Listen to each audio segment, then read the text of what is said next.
안녕하십니다嚟到北韓 FAQ 嘅第4集啦。今次我就會講下我係用咩語言同佢哋溝通嘅。上次呢，我都提到有位軍人講咗句官人背用，咁可能你都有啲眉目，咦原來佢哋講普通話㗎喎。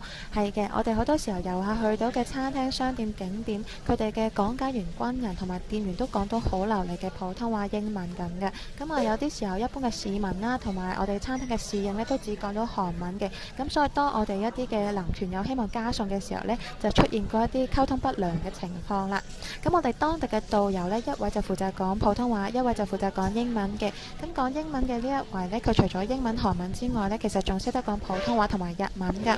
咁我哋其中一個行程就係去當地一間中學，就用英文同佢哋嘅學生去溝通交流嘅。咁啊一班學生30人到啦，男女一半半。咁啊英文程度就各有參差嘅。同我傾偈嘅兩位朝鮮少女呢，就講到好簡單嘅英文短句同埋一啲單字啦。咁所以最後呢，我哋都係夾雜住英文同埋韓文咁樣溝通嘅。咁啊冇錯啦，我係識得極少量嘅韓文嘅。咁啊強調多次係極少量啊。咁啊少到一個點呢，就猶如淡仔10小辣咁少啊。咁啊有賴當年我喺大學讀主科實在讀得太不濟啦。最後一個 sem 呢，我要剔2科 GE， 靠日文、韓文呢嚟到去拉翻個 GPA， 我先畢到業嘅。咁呢一本呢，就係我當年嘅韓文嘅 textbook 啦。咁啊可想而知啦，一個 sem讀到嘅真係好有限啊，一半都唔知有冇。咁啊跟住再加埋1-2年嘅 Running Man 同埋韓劇嘅修練呢，就終於練成咗我嗰極少量嘅韓文。咁啊正如去探姐嗌10小辣，我都會俾 friend 鄙視一樣。咁啊識極少量嘅韓文講出嚟呢，都俾人笑啊。咁但係你咪理10小辣呢，都係辣嚟嘅，都有佢嘅存在價值。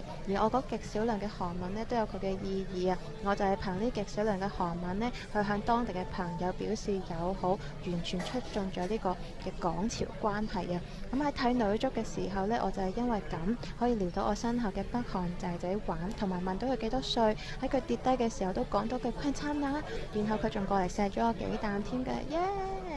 咁跟住呢，我喺一間商店嘗試用韓文去買嘢嘅時候呢，咁呢位講普通話講到啦啦聲嘅店員呢，就望住我講咗句：其實呢，你識唔識講中文嘅呢？